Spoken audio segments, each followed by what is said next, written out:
प्रभु की स्तुति हो, उसकी प्रशंसा हो। फिर एक बार यीशु मसीह के नाम से मैं आप सबों को सलाम करता हूं। मैं प्रभु को धन्यवाद देता हूं कि परमेश्वर लगातार हमारी और अपनी आंखों को लगाकर है। हालेलुया। परमेश्वर हर परिस्थिति में भला ही परमेश्वर होता है। हालेलुया। प्रियो, आज जब मैं वचन का अध्ययन कर रहा था तो कुछ वचन प्रभु ने मुझे बताए जो मैं आपके सामने पढ़ना चाहता हूं, और मैं चाहता हूं आप सब अपने पवित्र शास्त्र निकाल लेंगे और हम कुछ वचनों को पढ़ेंगे और हमारे देश के छुटकारे के लिए हम प्रार्थना करेंगे। हालेलुया।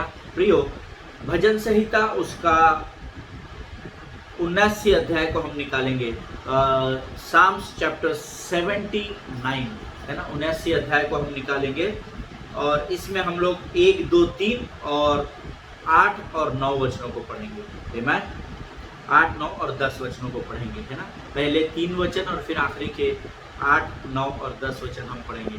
आमीन। भजन संहिता उसका 79वां अध्याय। वचन कहता है, इसका हेडिंग मेरे ये आसाफ का लिखा हुआ भजन है और इसका हेडिंग जो मेरे पवित्र शास्त्र में दिया है उसके ऊपर लिखा है देश के छुटकारे के लिए प्रार्थना। और क्योंकि इन दिनों देश कोविड से फिर एक बार कोविड की महामारी की जकड़ में शैतान उसको फंसाने की कोशिश कर रहा है, तो क्यों ना आज हम धर्मी एक मन और एक चित्त होकर इन वचनों को अपने मुख से अंगीकार करें और फिर हम प्रभु के सामने प्रार्थना करेंगे। हालेलुया। मेरा पूरा विश्वास है जब आप और मैं इन वचनों को पढ़ेंगे और प्रभु से प्रार्थना करेंगे, परमेश्वर स्वर्ग से तुरंत इसका उत्तर देगा। हालेलुया।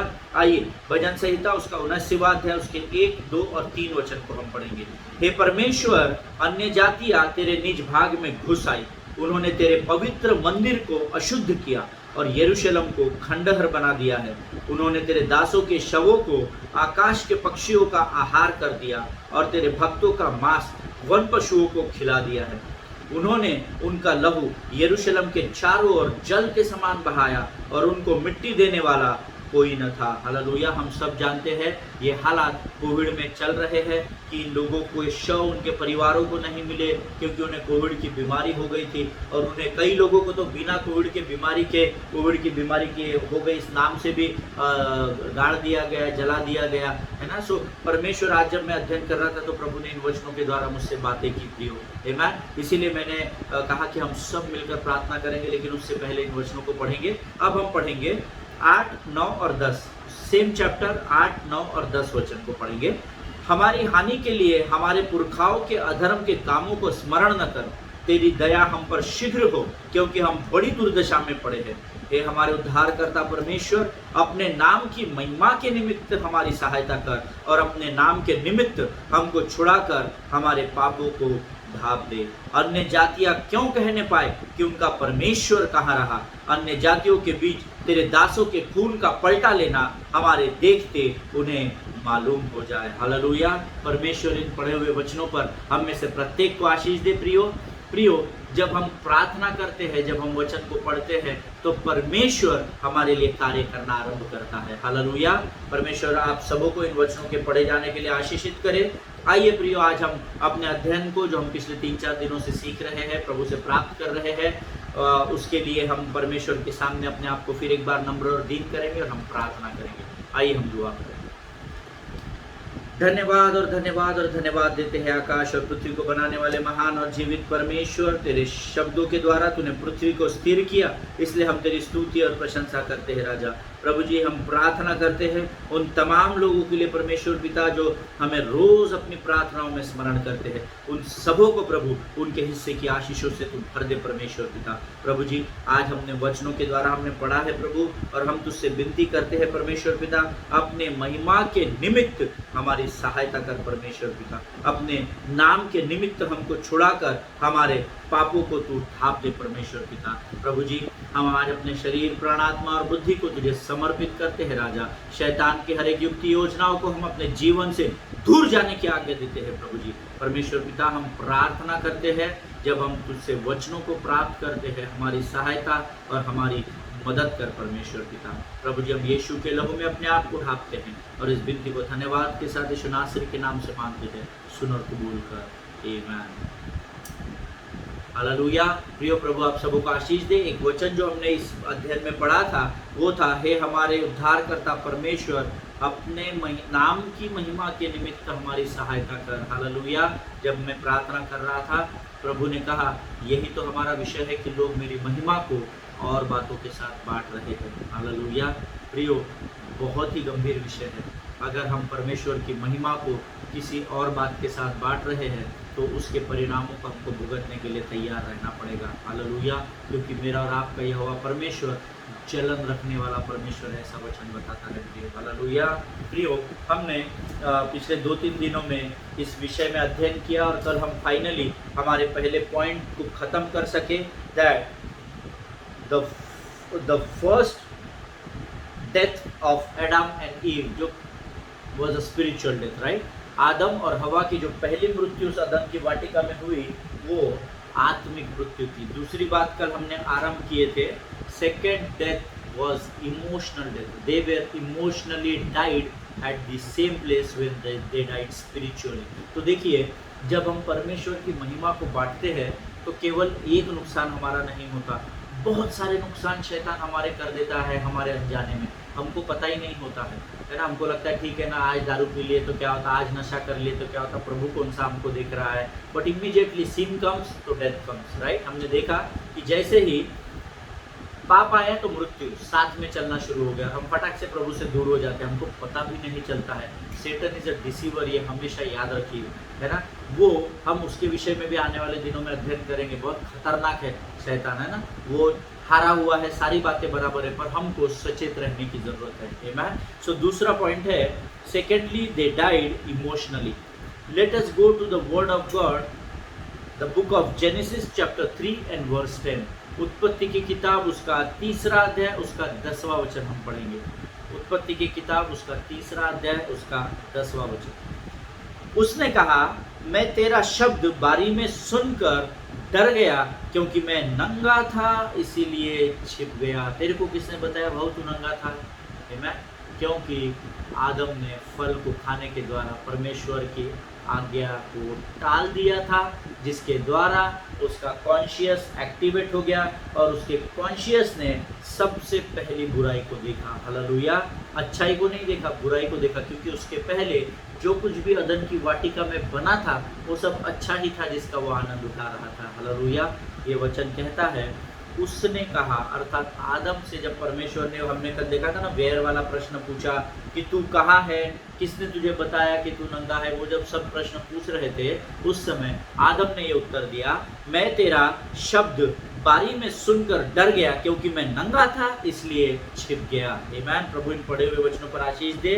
प्रियो, यह वचन बताता है कि आदम यहाँ डर गया था। And we must remember that fear is an emotion। Hallelujah. डर एक भावना है। हालेलुया। एक इमोशन होता है।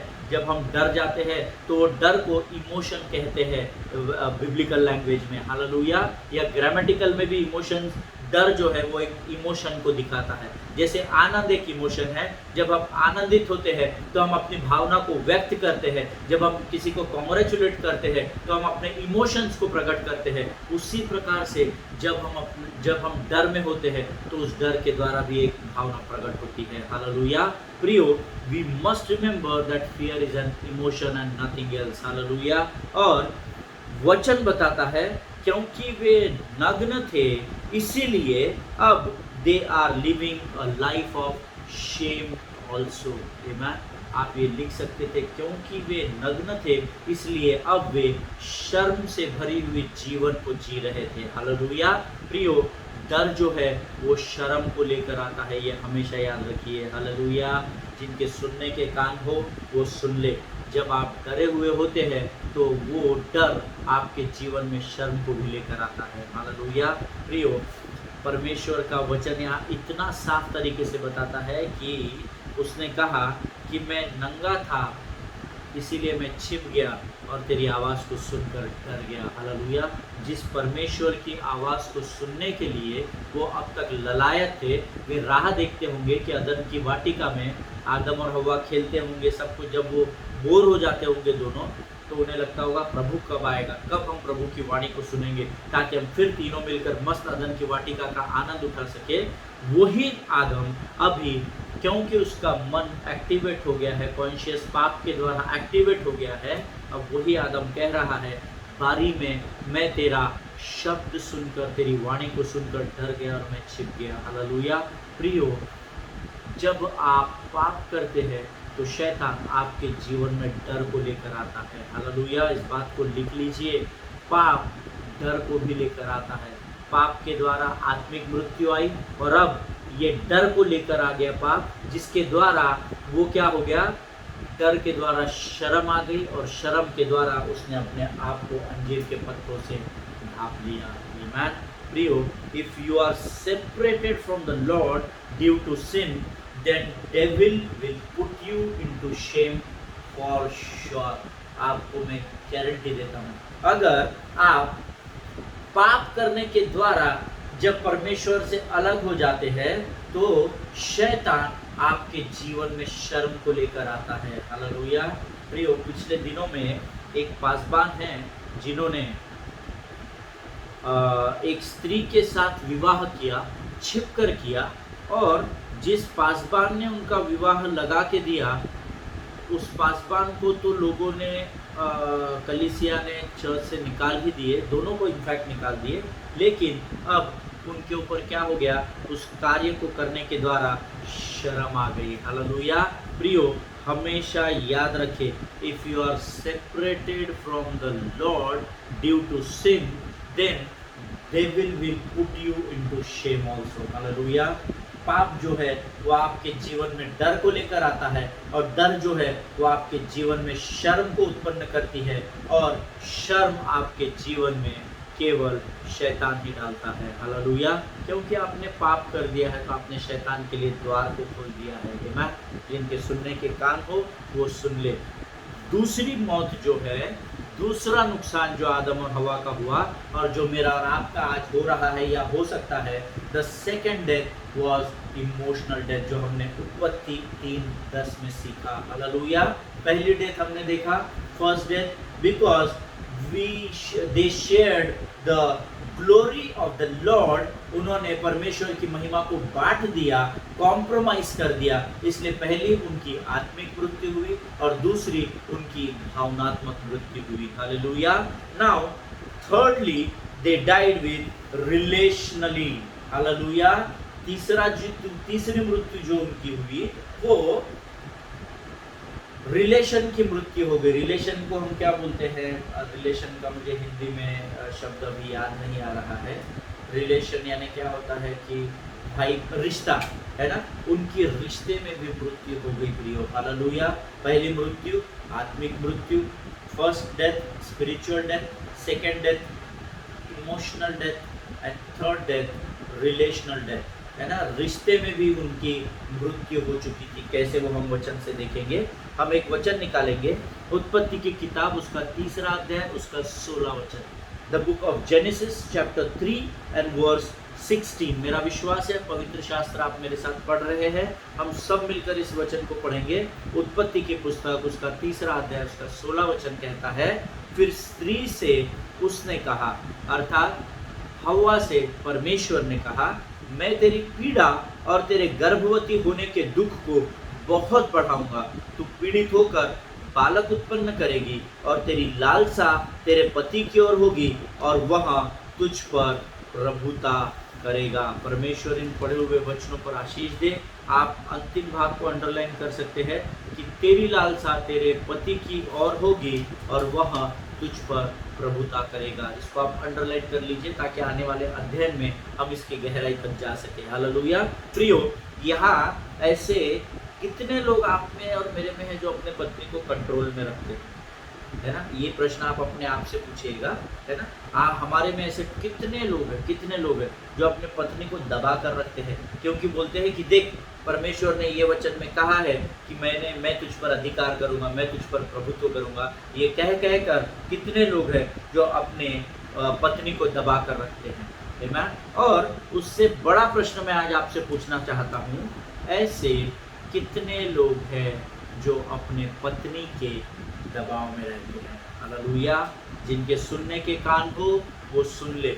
आप लाइव होते तो शायद इस समय बड़ा मज़ा आता मुझे आपको ये प्रश्न पूछने में, क्योंकि मैं आपके एक्सप्रेशंस को देख सकता था। हालेलुया। एंड मैं आपसे पूछता कि जितने लोग अपने पत्नी के कंट्रोल में रहते वे लोग हाथ ऊपर करें, तो शायद आप लोग नहीं करते, परंतु मनुष्य मनुष्य की व्यथा को जानता है। हालेलुया। प्रियो, ये प्रश्न मेरा नहीं है, लेकिन इस प्रश्न के द्वारा पवित्र शास्त्र कुछ गंभीर बातों को मुझे और आपको सिखाना चाहता है। आमीन। मजाक की बात तो अलग है, लेकिन इसके द्वारा परमेश्वर, जो वचन अभी हमने पढ़ा है उत्पत्ति की किताब उसका 3रा अध्याय उसका 16 वचन, उसके द्वारा परमेश्वर हमें कुछ बातों को सिखाना चाहता है। हालेलुया। सी वचन बताता है, because Eve entice him to eat that fruit. There is no doubt in it. Amen.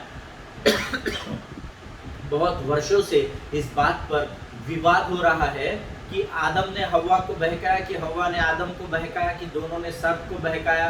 दोनों अपने एक दूसरे के ऊपर दोष को मढ़ रहे हैं और दोनों मिलकर कुछ समझ में नहीं आया तो शैतान के ऊपर दोष को मढ़ रहे हैं। ये कई सालों से हम लोग सुनते आ रहे हैं। Hallelujah. But there is one thing for sure that Eve entice का अर्थ होता है प्रभावित कर, लुभाना। एंटाइज का मतलब होता है लुभाना। ये बात सत्य है कि उस फल को ईव ने तोड़ा और उसको तोड़ने के द्वारा उसने अपने पति को उस फल को दिखाकर लुभाया, है ना। Eve entice him to eat that fruit, so God said to her that he will rule over her. Hallelujah. प्रियो, क्योंकि परमेश्वर की वाचा बताती है, हमने पिछले अध्ययन में सीखा था, पुरुष का सिर मसीह है, स्त्री का सिर पुरुष है और मसीह का सिर परमेश्वर है। हालेलुया। इसीलिए वचन हमें सिखाता है कि घर की स्त्रियों को पुरुष की अधीनता में रहना जरूरी है। अब बहुत सारी बहनें शायद इससे कॉन्ट्राडिक्ट करेगी, बट ये मैं नहीं बता रहा हूँ बहनों, माताओं, ये वचन परमेश्वर के पवित्र शास्त्र में लिखा हुआ है। हालेलुया। कि स्त्री को पुरुष की अधीनता में ही रहना है। लेकिन यहाँ पर इस स्त्री ने क्या किया, इस ईव ने क्या किया, उसको लुभाया, उसको लॉलीपॉप दिया। आज की भाषा में बोलते उसको लॉलीपॉप दिया। देख कितना सुंदर है, कितना चमक रहा है, कितना फ्रेश लग रहा है। अब तक हमने जितने फ्रूट खाए यहाँ पर, उसमें देखिए सबसे लुभावना है, कितना सुंदर है, चल हम खाकर देखते हैं। हालेलुया। क्योंकि स्त्री ने उसे लुभाया, जबकि वचन कहता है कि पहले आदम की उत्पत्ति की गई थी और उसकी पसली से हवा को बनाया गया था और इसको इसकी अधीनता में रखा गया था, क्योंकि रखवाली करने का अधिकार आदम को दिया गया था। ये आप स्मरण रखिएगा। आप में से बहुत से लोग कहेंगे तब तक तो वचन लिखा ही नहीं गया था कि स्त्री पुरुष की अधीनता में रहे, लेकिन ये बात स्मरण रखिए, अदन की वाटिका की जिम्मेदारी हवा को नहीं परंतु आदम को सौंपी गई थी। हालेलुया। प्रियो, क्योंकि परमेश्वर के इस पुत्र को जिसको परमेश्वर ने अपने स्वरूप में बनाया था, हव्वा ने उस फल के द्वारा इसे एंटाइस किया, इसे लुभाया। इसीलिए परमेश्वर ने ये श्राप उसे दिया कि तेरी लालसा हमेशा तेरे पति की ओर बनी रहेगी और वो तुझ पर प्रभुता करेगा। हालेलुया। और ये बात आज भी लागू है। हालेलुया।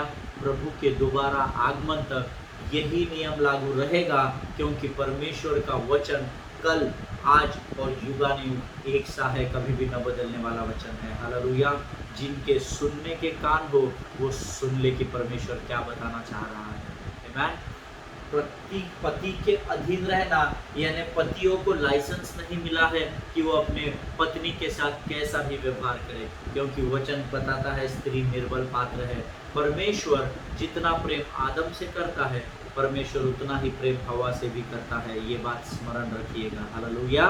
प्रियो, आप पूछेंगे कि मुझे ये बात कैसे पता चली, क्योंकि थोड़ा गंभीर विषय है, तो कई बार परमेश्वर ना ऐसे समय में जब प्रभु के सेवक, प्रभु के दास, उनके अगुए हमें कुछ बातों को बताते हैं, स्ट्रेट प्रभु हमसे बात कर देता है वचनों के द्वारा। Hallelujah.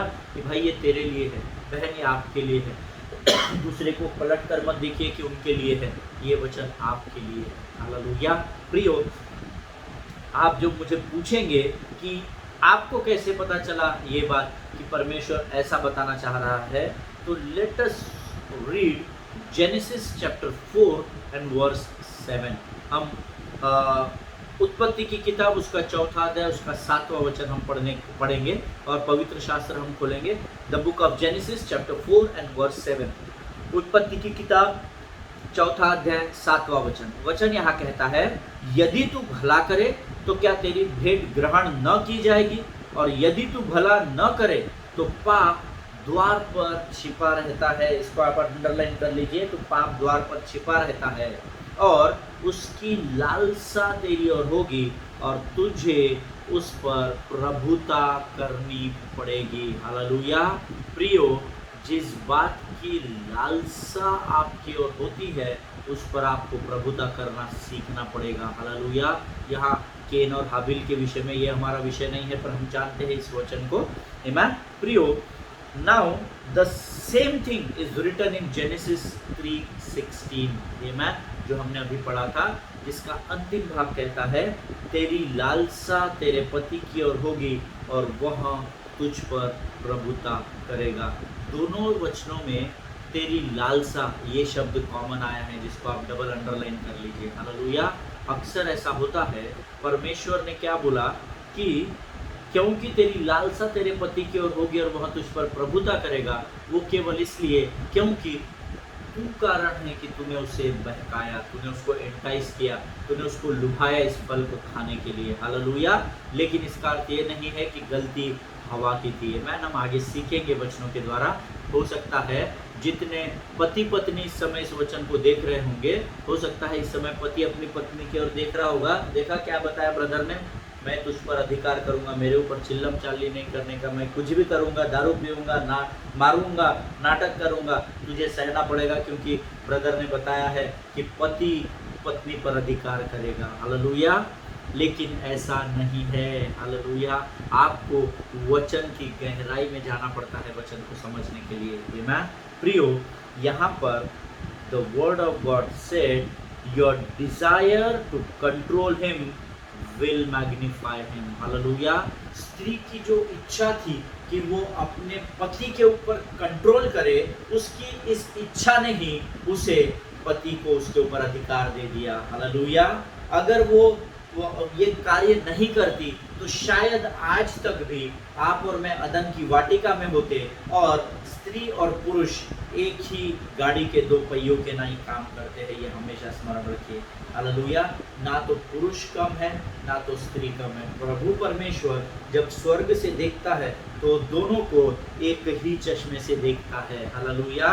Just because you desire to control your husband, अर्थात हव्वा ने आदम के ऊपर प्रभुता करने की अपनी इच्छा को दर्शाया, इसीलिए परमेश्वर ने उसे श्राप दिया कि अब वो तुझ पर अधिकार करेगा। हालेलुया। तब तक कौन किस पर अधिकार करेगा ये लिखा नहीं था।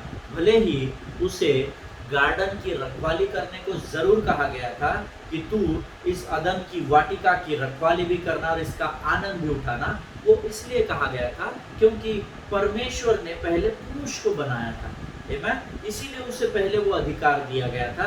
लेकिन क्योंकि आदम ने, because Eve enticed Adam to eat that fruit, that's what God cursed her. आमीन। क्योंकि उसने अपने पति को उकसाया या उसे लालसा दी कि इस फल को खा, उसके कारण, सिर्फ उस एक गलती के कारण परमेश्वर ने उसे श्राप दिया कि जीवन भर तेरी लालसा तेरे पति के ओर होगी और वह तुझ पर प्रभुता करेगा। आमीन। मेरा विश्वास है अब आप समझ चुके होंगे कि क्यों परमेश्वर ने स्त्री का अधिकार पुरुष के हाथ में दिया है। हालेलुया। प्रियो, अर्थात उसने क्या किया, आदम को नियंत्रित करने की अपनी इच्छा को दिखाया, जिसके कारण परमेश्वर ने उसे कहा क्योंकि तूने ये काम किया इसीलिए अब मैं आदम की बड़ाई करूंगा। और यही कारण था कि परमेश्वर ने कहा कि तेरी लालसा तेरे पति की ओर होगी और वह तुझ पर प्रभुता करेगा। आमीन। प्रियो, एक वचन हम पढ़ेंगे, उत्पत्ति की किताब उसका 4वां अध्याय उसका 7वां वचन। अभी हमने पढ़ा, हम उसका कुछ भाग पढ़ेंगे, अर्थात अंतिम भाग पढ़ेंगे। वचन कहता है, पाप द्वार पर छिपा रहता है और उसकी लालसा तेरी ओर होगी। हालेलुया। इसका अर्थ है स्त्री और पुरुष दोनों ने एक दूसरे का आदर करना जरूरी है। हालेलुया। वो इसलिए क्योंकि दो बातें हैं जो मैं आपको बताना चाहता हूँ, आप लिख सकते हैं। नंबर 1, स्त्री का सिर पुरुष है, इसलिए स्त्री ने पुरुष की अधीनता में रहकर उसका आदर करना जरूरी है। वचन बताता है, मेरा फिलोसॉफी नहीं है। नंबर 2, वचन कहता है जिसने स्त्री ब्याह ली उसने उत्तम पदार्थ पा लिया, और स्त्री एक कमजोर पात्र अर्थात एक नाजुक पात्र है, इसीलिए पुरुष ने स्त्री का आदर करना बहुत जरूरी है। हालेलुया। प्रियो, स्त्री के ऊपर आपको अधिकार दिया गया है, इसका अर्थ ये नहीं है कि आप उसे लाते जूते चप्पल से मारोगे। आपको अधिकार इसलिए दिया गया है क्योंकि अगर उस दिन हवा उस गलती को नहीं करती तो शायद आज सीन कुछ और होता। हालेलुया। परंतु क्योंकि उसकी लालसा उसके पति की ओर थी, उसने अपने पति को लुभाया उस फल के द्वारा, इसलिए परमेश्वर ने ये काम किया और कहा कि तेरे पति का अधिकार तुझ पर बना रहेगा। हालेलुया। लेकिन इसका अर्थ ये बिल्कुल भी नहीं है कि बहनें कमज़ोर है या कम है या वो अपने पति कुछ भी करे उसको सहन करती रहे। आमीन। हमें बराबरी से एक दूसरे का आदर करना है। 2 कारण मैंने आपको बताए उसके, कि एक, स्त्री का सिर पुरुष है, इसीलिए स्त्री ने पुरुष की अधीनता में रहकर उसका आदर करना है। और क्योंकि वचन कहता है जिसने स्त्री ब्याह ली उसने उत्तम पदार्थ ब्याह लिया, और स्त्री के विषय में पवित्र शास्त्र ये भी बताता है कि स्त्री एक कमजोर पात्र है। कमजोर मीन्स उसका अर्थ ये नहीं पकड़ना कि इसके शरीर में ताकत कम है, इसको तो मैं कभी भी मार सकता हूँ। कमजोर पात्र है यानी डेलिकेट है ना, एक नाजुक बर्तन के नाई है। और जब हमारे घर में हम किसी महंगी वस्तु को, बहुत ही महंगी कॉस्टली वस्तु को या वाज को या फ्लावर पॉट को या किसी ऐसी चीज़ को जो बहुत महंगी है, हम उसको बड़े संभाल कर रखते हैं क्योंकि हम जानते हैं क्योंकि वो मूल्यवान है और अगर वो गिर जाएगा तो उसके टुकड़े टुकड़े हो जाएंगे। हालेलुया। इसी प्रकार से स्त्री एक बहुत ही मूल्यवान पात्र है, इसके विषय में पवित्र शास्त्र हमें बताता है और इसीलिए हमें उसका आदर करना जरूरी है। आमीन। जिनके कान हो वो सुन ले कि प्रभु क्या बताना चाहता है। और अगर ऐसा नहीं होता तो पाप द्वार पर छिपा हुआ है और उसकी लालसा तेरी ओर है, क्योंकि आप एक दूसरे का आदर नहीं करते हैं। So death has occurred in your relationships. आमीन। इसीलिए मृत्यु जो है वो आज आपके रिश्तों में बीच में दरार बनकर काम कर रही है। आमीन। मेरा विश्वास है मैं क्या बता रहा हूँ आप समझ रहे हैं। यहाँ मृत्यु का अर्थ मैं आपको पहले ही बता चुका हूँ। मृत्यु का अर्थ शारीरिक मृत्यु नहीं परंतु सेपरेशन है। हालेलुया। प्रियो, विभाजन, सेपरेशन का अर्थ है विभाजन या अलग हो जाना है। और यही कारण है कि आजकल बहुत से परिवारों में पति पत्नी अलग है, कई लोगों के डिवोर्स हो गए हैं, कई लोगों के केसेस कोर्ट में पेंडिंग है। उसका कारण एक ही है, क्योंकि हमारी रस्सा खींची चल रही है कि मैं तुझसे ऊपर हूँ या तू मुझसे ऊपर है। हालेलुया। लेकिन प्रियो, आप धर्मी हैं, आप वचन को जानते हैं। आमीन। अपने पति का आदर करें, अपनी पत्नी का आदर करें, क्योंकि अगर आप आदर नहीं करेंगे तो death will enter into your relationship. In fact, separation will enter into your relationship और आपके पति के बीच में एक बड़ी दरार को वो मृत्यु उत्पन्न कर देगी। हालेलुया। हालेलुया। सचेत रहिए, जागते रहिए और एक दूसरे का आदर करते रहिए। हालेलुया। प्रियो, परमेश्वर ने पति पत्नी का रिश्ता ही इसीलिए बनाया है। हालेलुया। आदम और हवा को एक दूसरे के साथ संगति करने के लिए ही बनाया गया है। आमीन। प्रियो, मेरा विश्वास है इन वचनों के द्वारा आज आप सीख चुके होंगे कि स्त्री जो है वो भी आदर का पात्र है और पुरुष जो है वो भी आदर का पात्र है।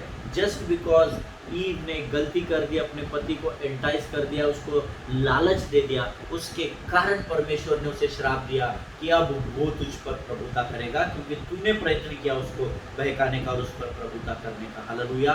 सो जो बहनें अपने पति के ऊपर हुक्म चलाती है, मुझे आपके विषय में पता नहीं, मैं कॉमन ग्राउंड पे बात कर रहा हूँ, जो अपने पति को दबा कर रखती है, जो अपने पति को अपना खिलौना समझती है, वो सचेत हो जाए। हालेलुया। और ये वाइसी वर्स भी है, अगर कोई पति अपने पत्नी को मारता, कूटता, पीटता है तो ये खतरे की घंटी है। आमीन। शैतान के लिए आप धीरे धीरे किवाड़ों को खोलकर, द्वारों को खोल रहे हैं, ताकि वो आपके रिश्ते में मृत्यु को लेकर आए। आमीन। जिनके सुनने के कान हो वो सुन ले। आमीन। प्रभु आपको आज के इन वचनों के द्वारा आशीषित करे। हमारा समय समाप्त हो गया है, मेरा ध्यान नहीं था, आई एम सो सॉरी। प्रियो, एक दूसरे के लिए प्रार्थना करते रहिए, अपने पासवानों के लिए, उनके परिवारों के लिए प्रार्थना करते रहिए, और जितनी प्रार्थना की विनती आई है उनके लिए भी प्रार्थना में स्मरण रखिए। मैं हाथों को बराबर धोते रहिए, मास्क का इस्तेमाल करिए, सोशल डिस्टेंसिंग का पालन बड़ी गंभीरता के साथ कीजिए। हम कल एक बार फिर मिलेंगे, तब तक स्वस्थ बने रहिए, सुरक्षित बने रहिए। God bless you all.